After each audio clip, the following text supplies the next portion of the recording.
You're doing what you've always done. You signal, you merge, you keep your speed steady, and you trust that the habits you built over years still match the law today. But here's the part most drivers don't realize. Laws don't wait for habits to catch up.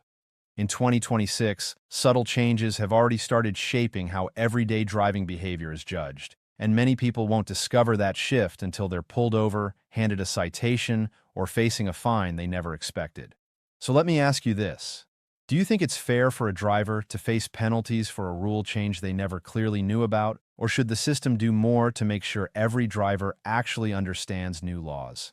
Tell me your answer in the comments. Now let's unpack this carefully because the phrase traffic law changed in 2026 can be misleading if we don't understand how the system actually works.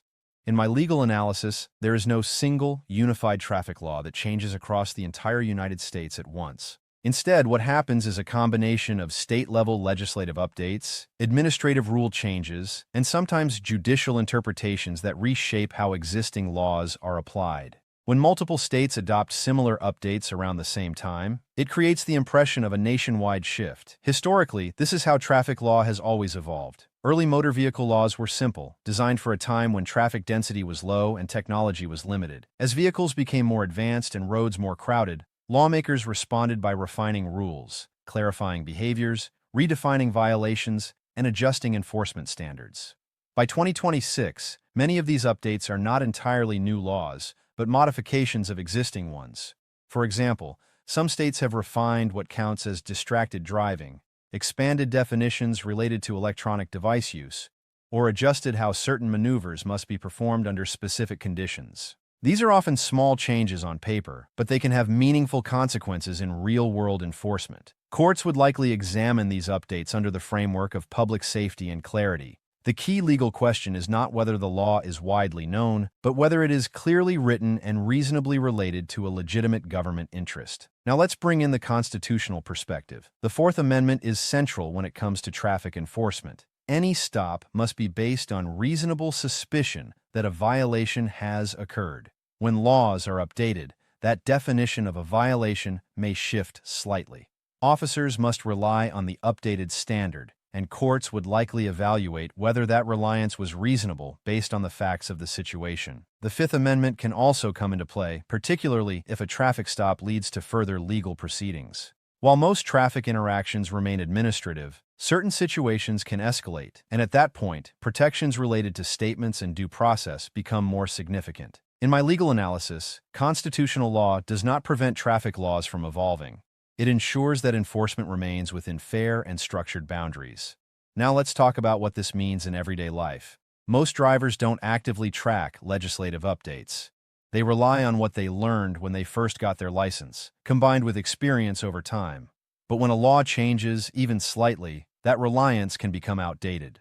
A driver might believe they are acting correctly, while under the updated law, their behavior could be interpreted differently. That gap between perception and legal reality is where most unexpected violations occur. Supporters of these changes argue that they are necessary. Roads today are more complex, distractions are more common, and safety risks have evolved. Updating laws allows the system to respond to those changes and maintain order. Critics, however, often point out that communication does not always keep pace with legislation.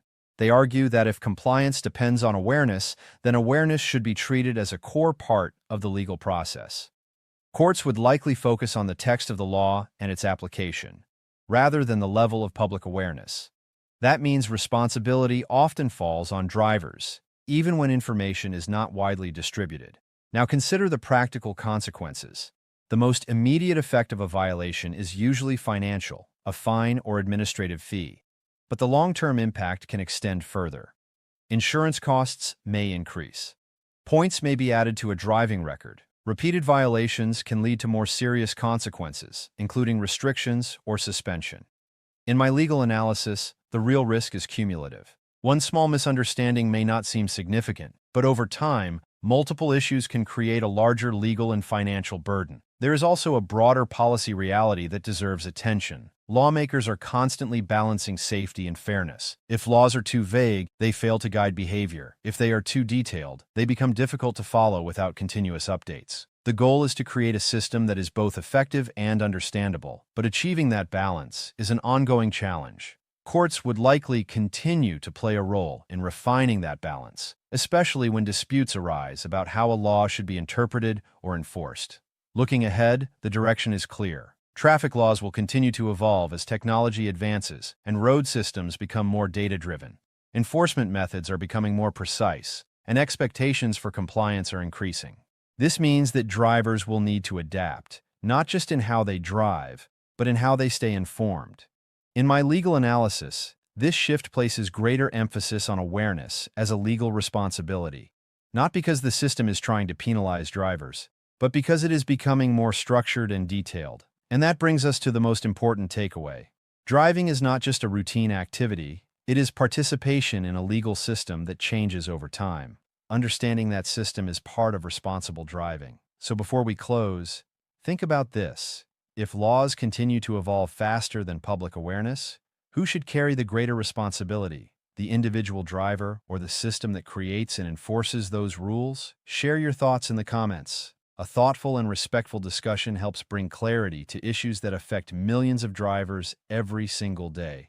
And if you want more clear, fact-based explanations of real-world laws and how they impact your daily life, consider subscribing for future updates. Because at the end of the day, knowing the law isn't about fear or penalties, it's about confidence, awareness, and making informed decisions every time you get behind the wheel.